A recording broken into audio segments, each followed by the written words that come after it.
موقع کی بات ہوتی ہے، جب موقع آ جائے تو بدلنا پڑے گا آپ کو۔ تو ایسے ہی رمضان کا معاملہ ہے، تو اللہ یہ ڈیمانڈ کرتا ہے کہ میرا بندہ بدل جائے۔ سب سے پہلی ضرورت جو رمضان کی ہے وہ یہ ہے کہ اللہ بندے کو یہ دیکھنا چاہتا ہے کہ میرا بندہ گناہوں سے بچے۔ تو اگر اسلام نے ارشاد فرمایا کہ جس کے روزے نے اسے گناہوں سے نہیں روکا، اسے روزے سے سوائے بھوک اور پیاس کے اور کچھ بھی حاصل نہیں ہو۔ رمضان میں کوئی فرض نماز نہ چھوٹے۔ تیسرا جو رمضان کا معاملہ ہے وہ یہ ہے کہ رمضان کے روزے کو کسی صورت نہ چھوڑا جائے۔ دو جہاں صلی اللہ علیہ وسلم نے ارشاد فرمایا کہ رمضان کا روزہ جس نے ایک بار زندگی میں چھوڑ دیا، ساری زندگی بھی روزے رکھتا رہے تو اس جگہ نہیں پہنچے گا جہاں رمضان کا روزہ اسے پہنچا سکتا۔ جب کوئی روزہ رکھتا ہے تو فرشتے اپنا سنبھالتے ہیں رجسٹر اور لکھنا شروع کرتے ہیں، مولا ہم کیا لکھیں؟ جواب آتا ہے رک جاؤ۔ فرمایا صوم لی وانا اجزا بہ، روزہ میرے لیے ہے، میں خود ہی اس کی جزا ہوں۔ تو افطاری اور سحری کے اوقات میں دعا ہے، سجود ہوتے ہیں، رکوع ہوتے ہیں، تلاوت قرآن ہوتی ہے، نعت ہوتی ہے، اس کے بعد بٹھاؤ لوگوں کو، کھلاؤ جو کھلانا ہو۔ یہاں پیور اسپیشل موج مستی کے لیے افطاری کی جاتی ہے۔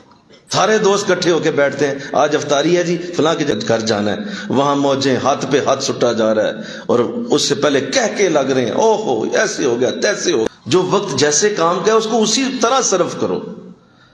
یہ تراویح کا وقت ہے، اس میں آ جاؤ، اللہ کی بارگاہ میں حاضر ہو جاؤ، رزق دینے والا وہ ہے، تمہیں دے گا، کیوں نہیں دے گا وہ۔ پہلے سے اپنے آپ کو اس طرح بناؤ کہ تراویح پڑھی جا سکے، اور اس کے لیے افطاری ہلکی کرو۔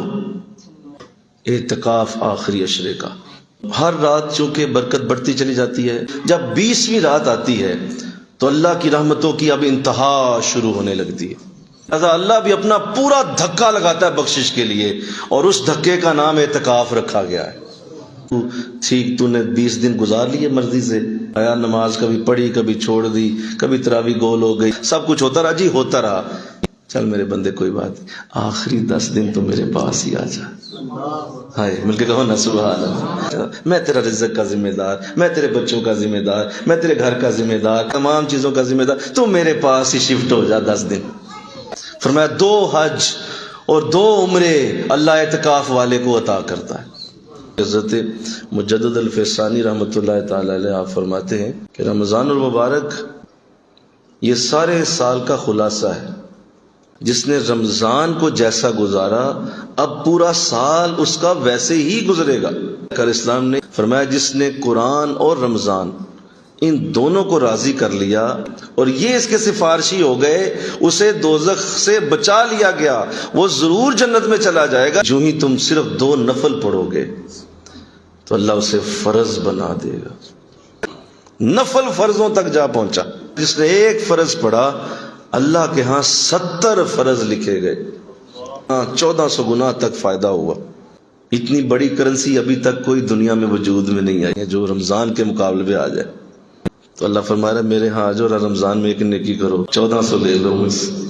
اتنی ہیوی تجارت، اتنا بڑا منافع، لیکن لوگ سمجھتے نہیں۔